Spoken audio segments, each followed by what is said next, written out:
మీరు పదే పదే ఎవరిని స్మరిస్తూ ఉంటారో వారి గుణగణాలు మీకు వచ్చేస్తూ ఉంటాయి. కాబట్టి దైవాన్ని మీరు సదా స్మరిస్తూ ఉండటం వలన దివ్య లక్షణాలు, దైవ లక్షణాలు మనలో చొరబడటం అనేది జరుగుతుంది. అదైవ లక్షణాలను ఎప్పుడైతే స్మరిస్తామో రాక్షసత్వం ప్రేరేపించబడుతూ ఉంటుంది. అందుకోసము ఆయన ఒకటే అన్నాడు, సాయి సాయి సాయి సాయి అను నా నామాన్ని ఎవరైతే స్మరిస్తూ ఉంటారో వారు ధన్యులు అవుతారు. ఎంత బాగా చెప్పాడు చూడండి, ఎంత అద్భుతంగా చెప్పాడు చూడండి. కాబట్టి అందుకని ఏంటంటే దివ్యమైన చరిత్ర ఇది. ఈ చరిత్రను పూర్ణంగా అవలోకనం చేసుకుంటే ఆయన సందేశాలు మనకి క్షుణ్ణంగా అర్థమవుతాయి.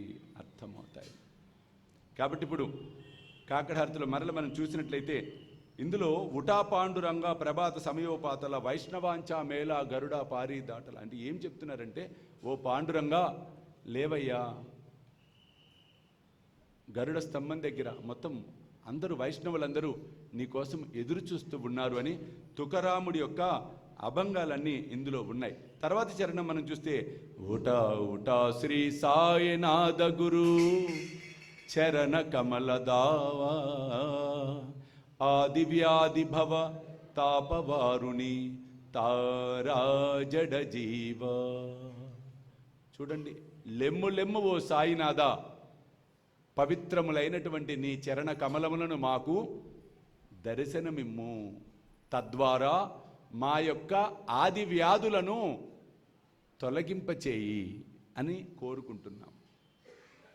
అంటే ప్రాతకాలంలో ఎవరైతే లేవగానే గురు చరణాలను స్పర్శిస్తారో, ఎవరైతే గురు చరణాలను దర్శిస్తారో వారి ఆది వ్యాధులన్నీ తొలగిపోవటం ముమ్మాటికి సత్యం. ఆది వ్యాధులంటే ఏమిటి? త్రివిధ తాపాలు. త్రివిధ తాపాలంటే ఏమిటి? ఆధ్యాత్మికత, ఆది భౌతికత, ఆది దైవికత. ఆధ్యాత్మికత అంటే ఏమిటి? శారీరక మానసిక పరమైనటువంటి రుగ్మతలు. ఆది భౌతికత విష జంతువులు, శత్రువుల బారిన పడటం, అకాల మరణాలు సంప్రాప్తించటం. ఆది దైవికం అంటే ఏమిటి? ప్రకృతి వైపరీత్యాలు. అందుకే ప్రతి సత్సంగంలో, ప్రతి కార్యక్రమంలో చివరికి మనం ఓం శాంతి శాంతి శాంతి అని 3 సార్లు పలుకుతాం, ఒక్కసారి కాదు. ఎందుకు అంటే త్రిప్తాపాల కోసము 3 శాంతులు. ఒకటి ఆధ్యాత్మికత, ఒకటి ఆది దైవికత, మూడవది ఆది భౌతికత. ఈ మూడిటి కోసం మనం చెప్తున్నాం.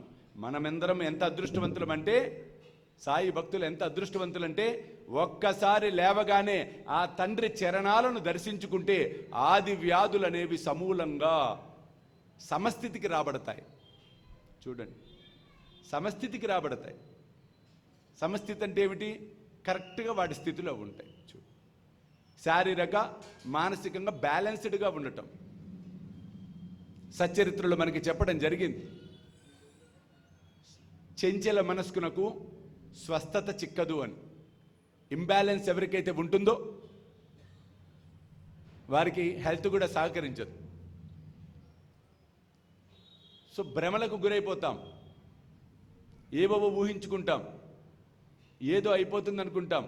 ఆ భ్రమలు మన ఎక్కడికో తీసుకొని వెళ్ళిపోతాయి. చూడండి, భ్రమలను తొలగించేదే భ్రామరి. ఆ భ్రామరికి ప్రతిరూపమే అక్కడ కూర్చున్న సమర్థ సద్గురు సాయి. సాయిని కొలిస్తే, సాయిని తలిస్తే, సాయిని పిలిస్తే భ్రమలు తొలగిపోవటం ముమ్మాటికి సత్యం. ఆ భ్రమలే మాయా కల్పితం. ఆ మాయను తొలగించే సత్తా ఉన్నవాడే అఖిలాండ కోటి బ్రహ్మాండ నాయక, రాజాది రాజా, యోగి రాజా, పరబ్రహ్మ శ్రీ సచ్చిదానంద సమర్థ సద్గురు సాయినాథ్ మహారాజ్. కాబట్టి ఇటువంటి భ్రమలు కలగకుండా ఉండాలి అంటే ఓం క్రీం క్రీం క్రీం శ్రీ సాయి షష్ఠీ నమః అన్న నామం శ్రేయోదాయకం. తెల్లగలిజేరు, నాగపుష్పి, నాగముష్టి ఈ మూలికలు కనుక ప్రతి గురువారము దుని చుట్టూ ప్రదక్షిణలు చేసి ఈ నామస్మరణ చెప్పుకొని దునికి సమర్పించినట్లయితే ఇంబ్యాలెన్స్ అంతా బ్యాలెన్స్డ్ స్టేజ్కి వచ్చేస్తుంది. ముమ్మాటికి సత్యం ఇది.